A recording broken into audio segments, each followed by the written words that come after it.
Hello student, कैसे हैं? अच्छे हैं ना? आई होप आप अच्छे होंगे भी। आज मैं एनसीईआरटी की बुक कक्षा 10 का एक्सरसाइज 3.1 लेकर के आया हूं। आज मैं बारी बारी से उसके प्रश्नों को देखूंगा और आप लोग भी देखेंगे। अगर आपको ये वीडियो अच्छा लगेगा तो शुरू से अंत तक देखिएगा, तभी अच्छा लगेगा। और अगर अच्छा लगेगा तो लाइक एंड सब्सक्राइब जरूर कीजिएगा। तो आइए देखते हैं क्वेश्चन नंबर फर्स्ट। कह रहा है कि आफताब अपनी पुत्री से कहता है, 7 वर्ष पूर्व मैं तुमसे 7 गुनी आयु का था। अब से 3 वर्ष बाद मैं तुमसे केवल 3 गुनी आयु का रह जाऊंगा। इस स्थिति को बीजगणितीय एवं ग्राफीय रूपों में व्यक्त कीजिए। आफताब क्या कह रहा है? अपनी पुत्री से कह रहा है कि देखो बेटी, आज से 7 साल पहले मैं तुमसे 7 गुनी आयु का था। अब से 3 वर्ष बाद केवल 3 गुनी आयु का रह जाऊंगा। तो इस बात को हमको बीजगणितीय और ग्राफीय रूपों में व्यक्त करना है। तो आइए बीजगणितीय रूप देखते हैं और ग्राफीय रूप देखते हैं। तो हम यहां आंसर जब बनाने जाएंगे तो लिखेंगे, माना कि आफताब की आयु आफताब की आयु बराबर x तथा पुत्री की आयु आयु आफताब की आयु x माना तथा पुत्री की आयु हम क्या मान लेंगे? y। अब प्रश्न से हमारा प्रश्न क्या कह रहा है कि आफताब कह रहा है 7 वर्ष पूर्व मैं तुमसे 7 गुनी आयु का था। तो मान के चलिए आज अगर मैं 10 साल का हूं तो 7 साल पहले मैं कैसे साल का होऊंगा? आज की उम्र में से 7 वर्ष घटाएंगे, यानी 10 में से 7 घटाएंगे तो मैं 3 वर्ष का होऊंगा। तो आज आफताब अगर आपका 1 साल का है तो 7 साल पहले कै वर्ष का होगा? x minus 7। उसकी पुत्री कै साल की होगी? बीच में हम बराबर का चिन्ह देंगे, बताएंगे क्यों दे रहे हैं। और उसकी पुत्री कै साल की होगी? तो पुत्री की उम्र में भी क्या घटेगा? 7। तो हम यहां लिख देंगे y माइनस 7। अब ये कह रहा है कि आफताब अपनी बेटी से कह रहा है कि देखो, 7 साल पहले मैं तुमसे 7 गुनी वर्ष का था। तो 7 वर्ष पहले बेटी का उम्र क्या था? y minus 7। और आफताब का उम्र क्या था? x minus 7। तो अब पुत्री और आफताब की उम्र बराबर करने के लिए हम पुत्री की उम्र में 7 से गुना कर देंगे तो आफताब की उम्र के बराबर हो जाएगी। क्योंकि आफताब जो था पुत्री से कै गुना था? 7 गुना था। तो हम पुत्री की उम्र में 7 वर्ष पहले जो पुत्री की उम्र थी उसमें 7 से गुना कर देंगे तो वो आफताब की उम्र के क्या हो जाएगी? बराबर हो जाएगी। तो आइए लिखते हैं x माइनस 7। 7 से y में गुना करेंगे 7y हो जाएगा। ये हो जाएगा 7 से 49। अब x ये चर है, ये भी चर है, तो चर वाले पद को एक तरफ भेज दीजिए। यहां बच गया -49। ये -7 इधर आएगा तो +7। तो x माइनस 7y बराबर क्या हो जाएगा? 49 में से 7 जाएगा, माइनस प्लस माइनस 49 में 7 जाएगा, 42 हो जाएगा। तो ये हमारा पहला समीकरण हो गया। अब कह रहा है 3 वर्ष बाद, 3 वर्ष बाद मान लीजिए आफताब की उम्र चाहे आयु, मान लीजिए आज मैं अगर 10 साल का हूं तो 3 साल बाद कैसे साल का हो जाऊंगा? यानी मेरी उम्र में 3 वर्ष बढ़ जाएंगे। तो आज अगर मैं 10 साल का हूं तो 3 साल बाद मैं 13 साल का हो जाऊंगा। तो यहां जो है आफताब आज कितने साल का है? x वर्ष का है। तो 3 वर्ष बाद यानी x प्लस 3। तो हम यहां लिखेंगे x प्लस 3। पुत्री की आयु, तो पुत्री आज आयु y वर्ष की है। पुत्री आज क्या वर्ष की है? y वर्ष की। तो 3 साल बाद हो जाएगी y प्लस 3। अब आफताब कह रहा है कि देखो ना, मैं तुमसे 3 गुना हो जाऊंगा। 3 वर्ष बाद जो है मैं तुमसे कितना हो जाऊंगा? 3 गुना। तो आफताब की उम्र और उसकी पुत्री की उम्र को हम क्या करेंगे? बराबर करेंगे। तो पुत्री की उम्र बराबर करने के लिए क्योंकि आफ्ताब का उम्र जो है पुत्री की उम्र से 3 गुना है, तो पुत्री की उम्र में हम कितना से गुना कर देंगे? 3 से, तब वो जाकर के आफ्ताब की उम्र के बराबर हो जाएगी, है ना। तो अब देखिए x प्लस 3, 3 से y में गुना करेंगे हो जाएगा 3y, और 3 तिया 9। फिर 4 वाले पद को एक तरफ भेज दीजिए, प्लस 3y इधर आ जाएगा तो माइनस 3y, 9 प्लस 3 इधर जाएगा तो माइनस 3, यानी x माइनस 3y बराबर 6। ये हमारा हो गया दूसरा नंबर। तो इसको हमने बीजगणितीय रूप में निरूपित कर दिया, x माइनस 7y बराबर माइनस 42, x माइनस 3y बराबर 6। ये तो बीजगणितीय रूप में हमने इसको व्यक्त कर दिया। अब इसको हम किस रूप में व्यक्त करना है? ग्राफीय रूप में।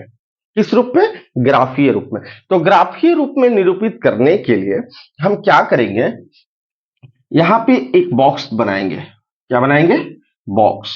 और हम यहां x और y लेंगे और यहां दो बॉक्स बना देंगे। पहला समीकरण हमारा क्या है? x माइनस 7y बराबर 42, माइनस 42। अब हम x या y किसी एक का मान अपने से लेंगे और उस समीकरण में पुट करेंगे। x का लेंगे तो y का मान निकलेगा, y का लेंगे तो x का मान निकलेगा। तो मान के चलिए हम इस समीकरण को पहले छोटा कर ले, x माइनस 7y बराबर माइनस 42। तो x बराबर क्या हो जाएगा? माइनस 42, माइनस 7y इधर जाएगा तो प्लस 7y। अब इधर जो रहता है उसका मान हम लेते जाएंगे तो इसका मान अपने आप निकलते जाएगा। तो मान लीजिए कि हमारा y बराबर जो होता है, y बराबर हम ले लेते हैं 3 ले लेते हैं। y बराबर क्या लेते हैं? 3। तो x बराबर क्या हो जाएगा? माइनस 42 प्लस 7, और y की जगह पर क्या रख देंगे? 3। क्योंकि y का मान अपने मन से लेना है, कुछ ही ले सकते हैं, और लेकर के इसको हल करेंगे तो हमारा जो x का मान अपने जो है अपरूपी निकल जाएगा। तो माइनस 42 और 7 त्रिका 21, क्या हो जाएगा? माइनस 21, यानी y का मान 3 तो x का मान माइनस 21। अब y बराबर अगर हम 4 ले लेते हैं तो x बराबर क्या हो जाएगा? माइनस 42 प्लस 7, 7y है तो 7 गुने y के मान क्या लिया हम? 4, 4 रखेंगे तो ये हो जाएगा माइनस 42 प्लस 7 चुका 28, घटेगा माइनस प्लस माइनस, तो बड़ा वाले के पहले चिन्ह माइनस का, इसलिए हम यहाँ माइनस लगाएंगे। 12 में से 8 गया 4, 12 में से 8 गया 4, अब क्या बचा? 3, 3 में से 2 गया 1, माइनस 14। तो हम यहां लिखेंगे y बराबर 4 और x बराबर माइनस 14। ये पहले समीकरण को हमने हल कर लिया। अब दूसरे समीकरण के लिए भी हम एक बॉक्स बनाएंगे और उसको बारी बारी से मान रख रख के हल करेंगे। चलिए यहां x लेंगे, यहां y। दूसरा समीकरण हमारा क्या है? x माइनस 3y बराबर 6, x माइनस 3y बराबर 6। तो लीजिए x माइनस 3y बराबर 6। अब इसको भी हम छोटा कर लें तो x माइनस 3y बराबर हमारा क्या है? 6 है। तो x बराबर क्या हो जाएगा? 6 माइनस 3y इधर जाएगा तो प्लस 3y। अब हम फिर देखिए इधर x अकेला बच गया, इधर y आ गया, हम y का मान लेते जाएंगे, x का मान अपने आप निकलते चला जाएगा। तो मान लीजिए हम y का मान लेते हैं 0, तो x बराबर क्या हो जाएगा? 6 प्लस 3 गुने y के जगह 0 रखेंगे 0, यानी 6 प्लस 0 यानी 6, यानी y हमारा 0 है तो x क्या है? 6। अब जो है हम x सॉरी y बराबर लेते हैं, y बराबर अगर हम 1 लेते हैं तो x बराबर क्या हो जाएगा? 6 जोड़ 3 गुने 1, यानी 6 जोड़ 3 बराबर हमारा हो जाएगा 9, यानी y का मान 1 और x का मान 9, है ना। अब आइए हम इसका ग्राफ खींचते हैं। क्या खींचते? हम इसका ग्राफ खींचते हैं। तो ग्राफ खींचने के लिए हम एक खड़ी रेखा खींचेंगे जिसको हम मानते हैं y। क्या मानते हैं? y। और एक क्षैतिज रेखा खींचेंगे जिसको हम क्या मानते हैं? x मानते हैं। तो दाहिने तरफ जो होता है पॉजिटिव होता है और ऊपर भी पॉजिटिव होता है, नीचे क्या होता है? निगेटिव। इसको हम y डैश मान लेंगे। यहां भी हम क्या मान लेंगे? x डैश, और जहां पे दोनों कटेगा वहां 0 मान लेंगे। अब चलिए हम डाटा बड़ा ना हो इसलिए हम 3 का टेबल ही लेते हैं। 3, 6, 9, 12, 15, 18, 21, 24। इधर आइए, 3 minus 3 minus 6 minus 9 minus 12 minus 15 minus 18, इधर लेते हैं 3, 6, 9, 12 और 15, ये हमारा हो गया 18।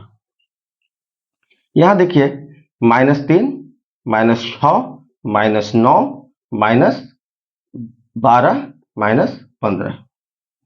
अब देखिए पहले समीकरण का जो मान आया है हमारा x का मान क्या है, -21, -21। तो ये तो छोटा हो जा रहा है, थोड़ा सा हम इसको डाटा को बढ़ा ले और थोड़ा सा, तो यहां हम ले लेते हैं -21 और यहां हम लिखते हैं x डैश। ठीक है, अब देखिए हम यहां लेंगे x का मान -21 और y का मान 3, तो y का मान प्लस में है तो यहां ऊपर जाएंगे, यहां x का मान माइनस में है तो यहां आएंगे, ऊपर की तरफ बढ़ेंगे यहां से ऐसे से, और यहां से 3 से हम ऐसे बढ़ेंगे। अब यहां आके कट रहा है, तो x का मान पहले लिखा जाता है तो -21 और y का मान बाद में लिखा जाता है, तो ऐसे लिख दिए, इसका निर्देशांक हो गया।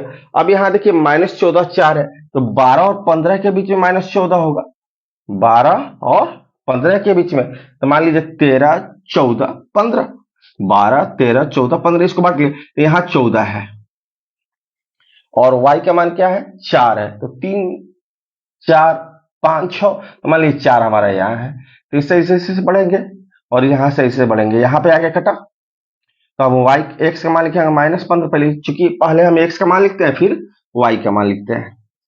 अब इसको हम क्या करेंगे, सीधी रेखा से मिला देंगे और ये जिसका समीकरण है उस समीकरण का नाम लिख देंगे, ये जिस समीकरण का आलेख है उस समीकरण का नाम हम यहां लिख देंगे। अब चलिए अब दूसरे बॉक्स के पास चलते हैं, x का मान 6 है, प्लस में है तो यहां आएंगे, और y का मान 0 है, तो 0 से यहां पढ़ के आएंगे तो यहां मिलेगा x का मान 6 और y का मान 0। अब देखिए x का मान 9 है, y का मान 1 है, तो x का मान यहाँ 9 होगा और y का मान मान लीजिए 1, 2, 3, तो एक यहाँ है, ऐसे बढ़ेंगे, ऐसे बढ़ेंगे और यहाँ से बढ़ेंगे तो सॉरी 9 है ना है, यहाँ पे आके मिलेगा, यानी x का मान 9 और y का मान 1। अब ये हमारा आलेख ऐसे बढ़ जाएगा, क्या करेगा, ऐसे बढ़ जाएगा और आगे चल करके ये कहीं ना कहीं मिलेगा, आगे चल कर कहीं ना कहीं मिलेगा।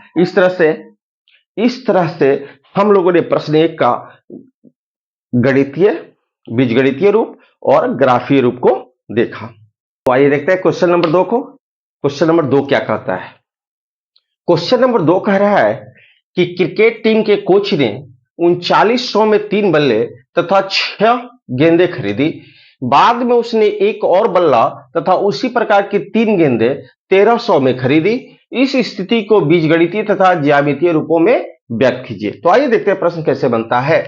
कह रहा है कि क्रिकेट टीम के कोच ने 3 बल्ला और 6 गेंद 3900 में खरीदा है, बाद में एक और बल्ला तथा उसी प्रकार की 3 गेंद 1300 में खरीदी है, इस स्थिति को बीजगणितीय तथा ज्यामितीय रूप में क्या करना है, व्यक्त करना है। ना हमको गेंद का दाम पता है ना बल्ला का दाम पता है, इसलिए हम मानेंगे, माना कि एक बल्ले का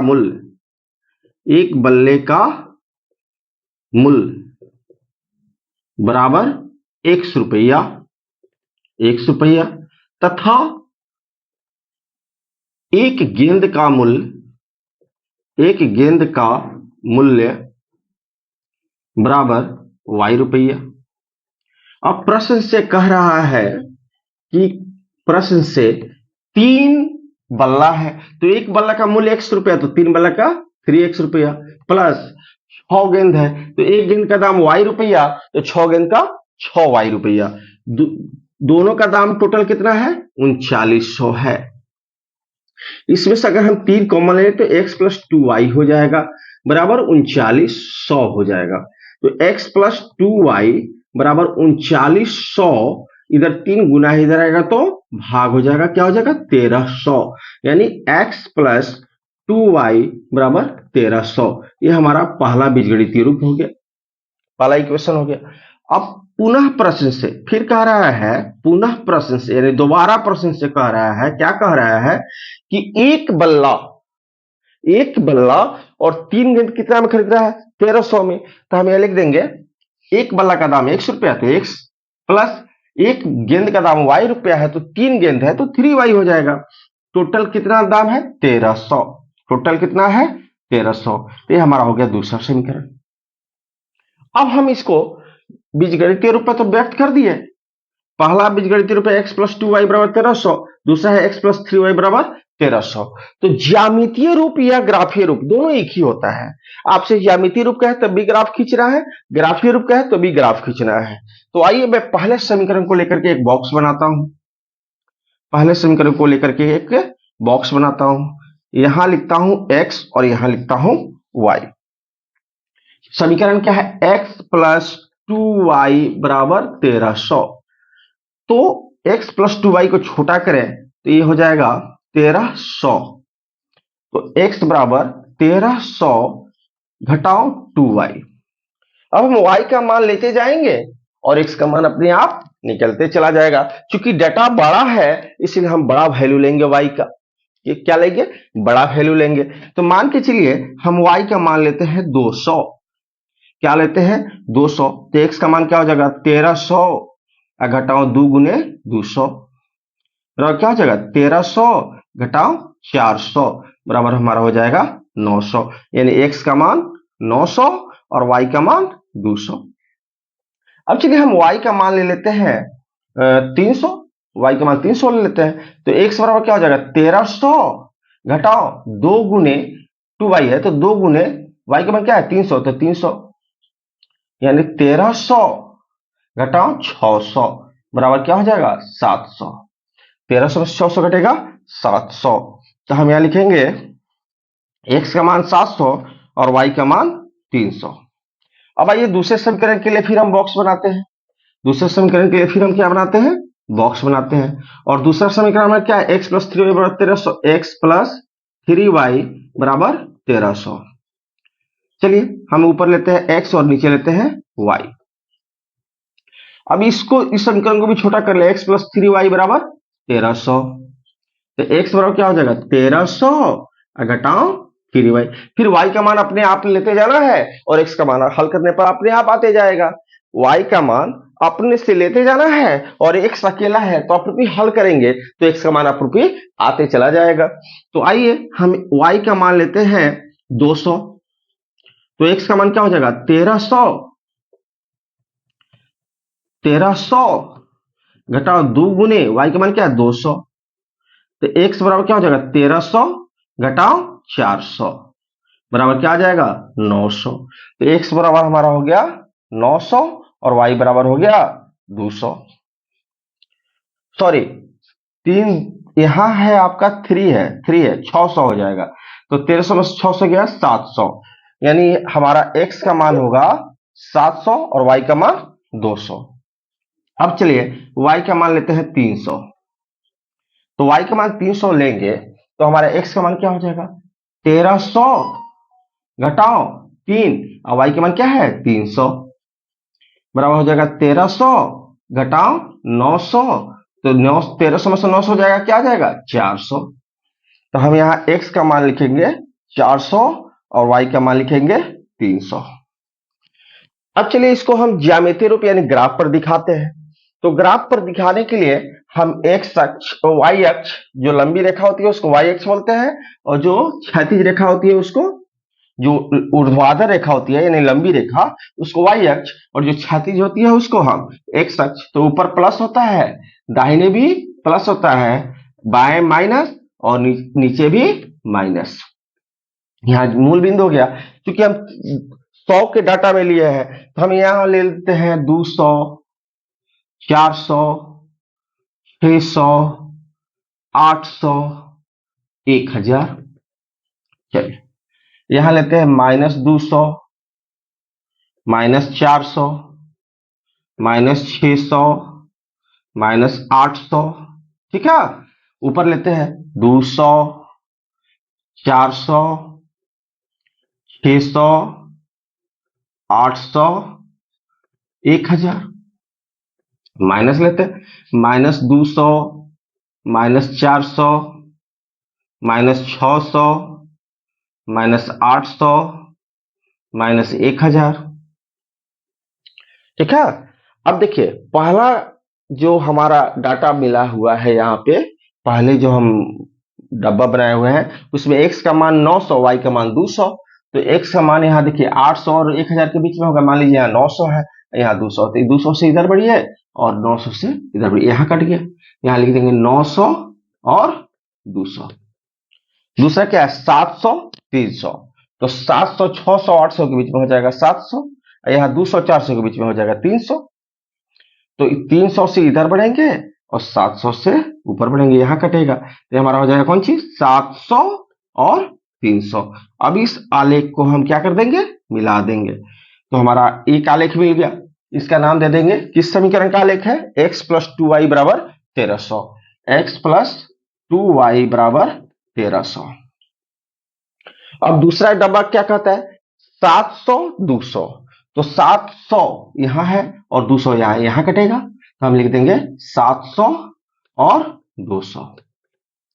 दूसरा क्या है 400 300, तो 400 हमारा यहां है और 300 यहां, तो इससे बढ़िएगा तो यहां का आगे कटेगा, तो हम लिख देंगे यहां पे कौन सी लिख देंगे 400 x का मान और y का मान 300।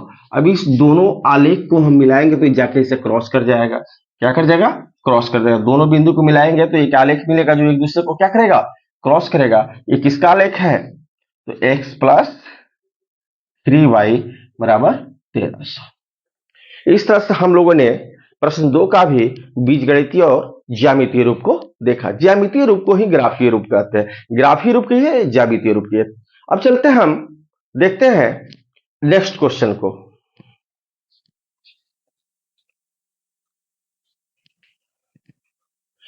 तो आज की वीडियो में बस इतना ही, क्योंकि वीडियो काफी लंबा हो जा रहा है, इसलिए फिर मैं अगला क्वेश्चन नेक्स्ट पार्ट यानी इसके नेक्स्ट पार्ट में लेकर के आएंगे। तब तक के लिए थैंक यू, धन्यवाद। अगर आपको ये वीडियो अच्छी लगी हो तो प्लीज लाइक एंड सब्सक्राइब कीजिएगा और अपने दोस्तों के पास शेयर जरूर कीजिएगा। थैंक यू, धन्यवाद। तो आज की वीडियो में बस इतना ही, क्योंकि वीडियो काफी लंबा हो जा रहा है, इसलिए फिर मैं अगला क्वेश्चन नेक्स्ट पार्ट यानी इसके नेक्स्ट पार्ट में लेकर के आएंगे। तब तक के लिए थैंक यू, धन्यवाद। अगर आपको ये वीडियो अच्छी लगी हो तो प्लीज लाइक एंड सब्सक्राइब कीजिएगा और अपने दोस्तों के पास शेयर जरूर कीजिएगा। थैंक यू, धन्यवाद।